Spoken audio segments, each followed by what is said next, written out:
धन्यवाद सभामुख महोदय।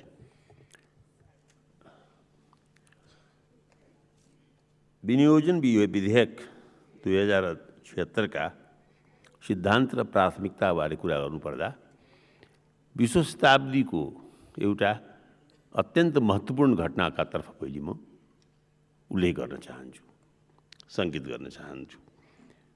त्यो घटना हो सोभियत युनियनको विघटन। 1989 मा 1989 मा सोभियत युनियनको विघटनका जुन ऐतिहासिक सबक छन्, हाम्रो समसामयिक सिद्धान्तले, सिद्धान्तबोधले अझै पनि त्यो आत्मसात गर्न सकेको छैन।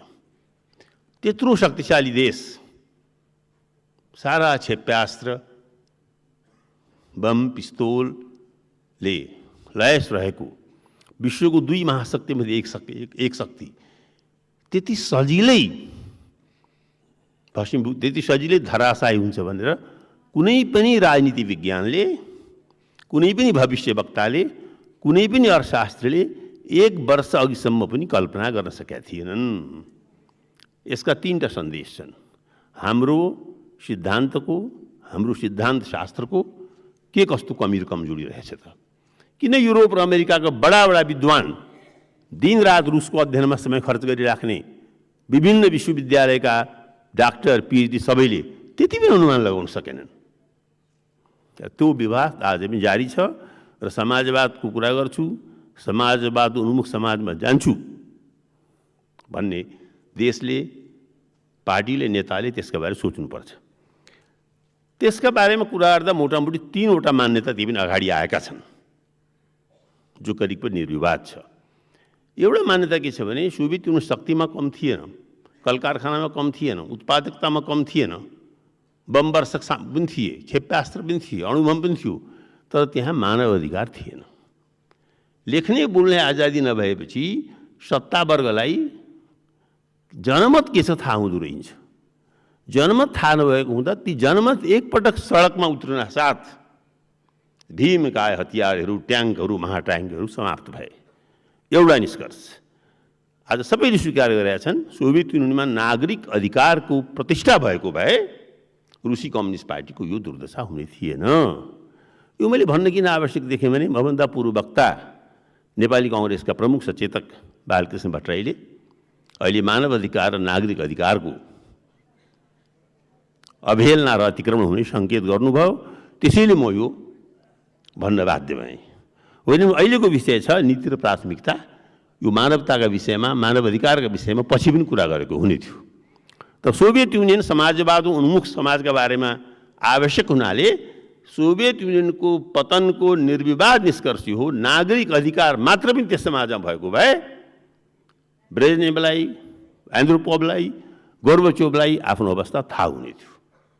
दोस्रो भन्छन् सोभियत युनियनको विकासको त्यो मोडेल, जुन विकासको मोडेलको अलिकति वरन, अलिकति बाध्यता, अलिकति चोइस, अलिकति नेसेसिटी के थियो भने संयुक्त राज्य अमेरिकासँग प्रतिस्पर्धा गर्नुपर्ने। उनले चन्द्रमा मान्छे पठायो, रुसले पनि पठाउनै पर्ने। उसले एउटा बम बनायो, रुसले 2टा बनाउनु पर्ने। जनताको अवस्था हेर्न फुर्सद नहुने एउटा खास मोडेल थियो। के मोडेल थियो? ठुल्ठुला कारखाना, युद्धका शस्त्रहरूको मोडेल। त्यो मोडेलका कारणले पनि सोभियत युनियन ध्वस्त भयो। अब नेपालमा मोडेल बनाउनु परेको छ। सोभियत युनियनबाट सिक्नु के परेको छ भने आफ्नो मुलुक सुहाउँदो मोडेल हामीले बनाएनौँ भने हाम्रो व्यवस्था पनि त्यो हुँदैन। तर दुर्भाग्य के हो भने सोभियतको मोडेलबाट शिक्षा लिनुको सट्टा सोभियत व्यवस्था सिद्धिएको भोलिपल्ट किताब लेख्न थालियो, विचारको युग सिद्धियो, इतिहासको युग सिद्धियो, सभ्यताको युग सिद्धियो। अब संसारमा एउटै मात्रै विचारधारा छ, उदारवाद अर्थात् पुँजीवाद। अब त्यो उदारवाद र पुँजीवादको दुन्दुबी बजेको पनि ठ्याक्कै 30 वर्ष भएछ। सोभियत युनियनको विघटन भएको 30 वर्ष भएछ। 30 वर्षमा दुनियाँले के देखो त? मुक्त बजार, स्वतन्त्र बजार, निर्वाध बजारले आज हामीलाई कहाँ राखेको छ भने राज्य त अब एक्टर नै रहेन विकासमा। भूमण्डलीकरणले राज्य छ, राज्यका प्रधानमन्त्री हुनुहुन्छ, राज्यका गृहमन्त्री हुनुहुन्छ, अर्थमन्त्री हुनुहुन्छ। पहिले सोच्नु पर्यो के तपाईँ यो विकासको यात्रामा शक्तिशाली संयन्त्र हुनुहुन्छ, एक्टर हुनुहुन्छ? बडो विकराल प्रश्न छ। भूमण्डलीकरणका अध्येताहरूले भनेका छन् यसले राज्यलाई एउटा एक्टर रहनै दिएको छैन। यो सबैलाई थाहा छ। अब प्रधानमन्त्रीको विद्वताको मैले चर्चा गर्दा मेरा पार्टीका साथीहरू के हाँसे। अर्थमन्त्रीको विद्वता त निश्चय पनि शङ्कामा छैन, अनुभव पनि शङ्कामा छैन, विद्वता पनि शङ्कामा छैन। मैले दुईटै कुरो सिन्सियर भने हो मैले भन्नलाई के देखिन्छ भने संसारभरिमा विकासको मोडेलको बारे बहस भइरहेको छ र बजारको सर्वोच्चताले संसारमा ठुलो सङ्कट ल्याइरहेको छ। म यसको लागि तथ्य अगाडि राख्न चाहन्न। यसले राज्य र राज्यका बीचको आर्थिक समृद्धिको खाडल झन्झन व्यापक गराउँदैछ। व्यक्ति र व्यक्तिका बीचको सम्पन्नताको खाल्डो झन्झन चाकड गराउँदैछ। हामी कता जाँदैछौँ त? हाम्रो सिद्धान्त र प्राथमिकता के छ त? यसमा मैले अत्यन्त सुन्दर कुराहरू पनि देखेँ, अत्यन्त सुन्दर कुराहरू देखेँ। यसमा दिगो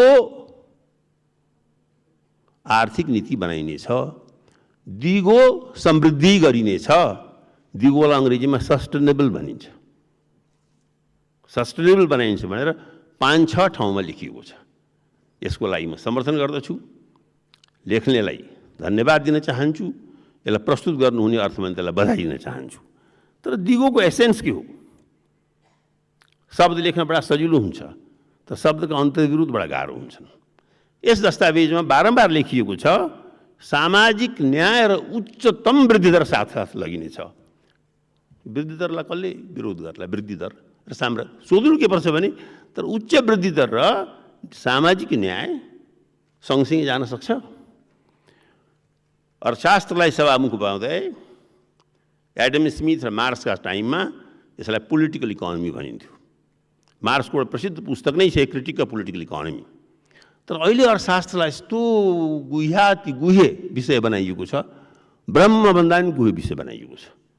जान्नै नसक्ने, अगोचर, अप्रेमेय, शाश्वत त्यो हो त? पटक्कै होइन। अर्थशास्त्र आम जनताले समेत बुझ्नै पर्ने विषय हो र बुझाउनै पर्ने विषय हो। यो वृद्धि दर र उच्च समानता, सामाजिक न्याय सँगसँगै जान चाहन्छ कि चाहँदैन? जान सक्छ कि सक्दैन? र जान सक्छ भने त्यसलाई कसरी ल्याइएको छ? समय थोरै छ। म बिल्कुल मूलमा आउन चाहन्छु। सभामुखका माध्यमबाट सरकारलाई, अर्थमन्त्रीलाई बताउन चाहन्छु वृद्धि दरको धारणाको मोह छोड्नुहोस्। यदि तपाईँ सामाजिक न्याय कायम गर्न चाहनुहुन्छ भने वृद्धि दर अलग शब्द हो, विकास अलग शब्द हो र सँगसँगै आम जनताको उन्नति अलग शब्द हुन्। सिद्धान्तका हिसाबले कुरा गर्दा तपाईँले सङ्केत गर्नुभएको दिगो अर्थव्यवस्थाका सिलसिलामा वृद्धि दरको मोह र माया छोडेर वैकल्पिक ऊर्जामा तपाईँ कति खर्च गर्नेवाला हुनुहुन्छ त्यो बताउनुहोस् मलाई। 200 अरब डलरको पेट्रोलको आयात, $150 को हाम्रो खानपिनको आयात, तरकारी सहितको आयातको कमीको दिशामा के सोच्दै हुनुहुन्छ?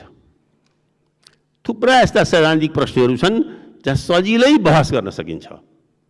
संसद त्यस्तो बहसको थलो हो कि मलाई थाहा छैन, सायद होइन होला, त्यति समय पनि हुन्न, त्यति विशेषज्ञता पनि हुन्न होला। तर अर्थमन्त्रीको पद पनि विशेषज्ञको पद होइन। एउटा कुरा म विनम्र निवेदन गर्न चाहन्छु। लामो समयमा काङ्ग्रेसको शासनकालमा पनि अर्थमन्त्रीलाई विशेषज्ञको विषय बनाइयो। PhD पास गरेका, बाहिरबाट पढेर आएका, तर नेपालको हकमा चाहिँ गहुँ र धानको फरक नबुझ्ने, नेपालको हकमा प्याजलाई पानी चाहिन्छ कि चाहिँदैन, आलुलाई पानी चाहिन्छ कि चाहिँदैन, यो दुईटा भन्न नसक्ने मानिसहरू हाम्रा सरकार पाला मन्त्री भए। बीपी को महान उत्तराधिकार थियो। बीपीले प्रारम्भमा अल्मलिनुभयो, अलिकति पुँजीवादको प्रभावमा, अलिकति मार्क्सको प्रभावमा। पछि आफ्ना आखिरी वर्षमा बीपीले साफ भन्नुभयो, एक होइन अनेक पटक भन्नुभयो, विकासको यो मोडल हामीलाई चाहिँदैन जुन अमेरिकामा छ। किन चाहिँदैन? त्यो अत्यधिक ज्यादा ऊर्जामाथि आधारित छ, त्यो अत्यधिक ज्यादा भूमिमाथि आधारित छ, अत्यधिक ज्यादा फर्टिलाइजरमाथि आधारित छ, हामी धान्न सक्दैनौँ। त्यो जीवनशैली पनि धान्न सक्दैनौँ। एउटा परिवारमा 4 वटा गाडी, त्यो गाडीलाई पेन्ट गर्ने, गाडीलाई रङाउने केमिकल्स पनि पृथ्वीमा छैन। प्रत्येक नेपालीलाई अगर हामीले एउटा गाडी दिने हो त्यति पनि छैन। तर बिपीको त्यो कथनलाई साह्रै बिर्सिएर हाम्रा प्रधानमन्त्रीहरू हुनुभयो, उहाँले आफ्नाहरू बीचमध्ये पिएचडी गरेर मान्छे खोज्नुभयो, त्यो पनि भरसक अमेरिकाबाट, भरसक जर्मनीबाट बनाउनु भयो। फलस्वरूप हामी त्यो तथाकथित आधुनिकीकरणको, तथाकथित विकासीकरणको, तथाकथित वृद्धि दरको अन्धयुगमा प्रवेश गऱ्यौँ। जेसुकै भन्नुहोस्, सिद्धान्त र प्राथमिकतालाई हामीले विपरीत दिशामा लैजानु परेको छ। वर्तमान दिशामा प्रश्न चिन्ह खडा गर्नु परेको छ। मलाई थाहा छ सजिलो छैन, खास गरी अर्थमन्त्रीको मजबुरी छ, विदेशका शर्तहरू छन्। अहिले पनि हामी विदेशमा निर्भर छौँ, चाहेर पनि एक्लै अर्थव्यवस्था बनाउन सक्दैनौँ। एकातिर चीन छ, एकातिर भारत छ। तर भनिन्छ जस्तै लामो यात्रा पनि एक कदमबाट थालिन्छ। त्यो एक कदम हामी गरौँ। र हिजो बितिसकेका मान्छे मार्क्सलाई पनि अध्ययन गर्नु परेको छ। माओले महान काम गर्न खोजेका थिए। माओले रुसको नकल गर्न खोजेका थिएनन्। रुसभन्दा विपरीत समाज बनाउन खोजेका थिए। बिचमा लटपटियो। माओले जहिले पनि भनेका थिए जनताबाट सिक, जनतालाई सिकाऊ। हामीलाई जुगौँदेखि कृषि गरिरहेका मान्छेलाई सिकाउनु, हामी जेटिए पठाउँछौँ। गाउँको अवस्था सबैलाई थाहा छ। सब चुनाव लडेर आएका छौँ, नलडेकोलाई पनि थाहा छ। गाउँको सिप र ऊर्जा कुनै समय नेपालको जनयुद्धमा गरी जस्तै त्यो गर्ने कुरा पनि बजेटमा दिनुहोस्। संसारमा जुन धारा चलिराखेको छ, नेपालले वैकल्पिक धारा ल्यायो, तपाईँले भने जस्तो दिखो अर्थव्यवस्थाको बाटो देखायो भने एकपटक फेरि म दोहोऱ्याएर भन्न चाहन्छु, नेपाल कमसेकम तेस्रो विश्वको लागि उदाहरण बन्छ। त्यसैले यसभित्र जुन अन्तर्विरोध युक्त कुराहरू छन्, एकापट्टि लाग्नुहोस्, कि त वृद्धि दरपट्टि लाग्नुहोस्, कि त सामाजिक न्यायपट्टि लाग्नुहोस्। अरूभन्दा बढी त के भन्दिनँ। यसमा म शास्त्रीय बहसमा पर्न चाहन्न, या होइन भने नेपालका लागि सुहाउँदो नयाँ शब्दावली गठन गरेर सिद्धान्तमा नभए पनि व्यवहारमा देखाउनुहोस्। त्यो समय छ। एउटा फेरि नयाँ अवसर आएको छ, गणतन्त्रको घोषणा भएको छ। र नयाँ जे पनि गर्दाखेरि जनताले मान्ने अवस्था छ, त्यहाँ ढिलो नगर्नुहोस्। 1 वा 2 वर्ष मात्रमै ढिलो गर्नुभयो भने के हुन्छ यसै भन्न सकिँदैन।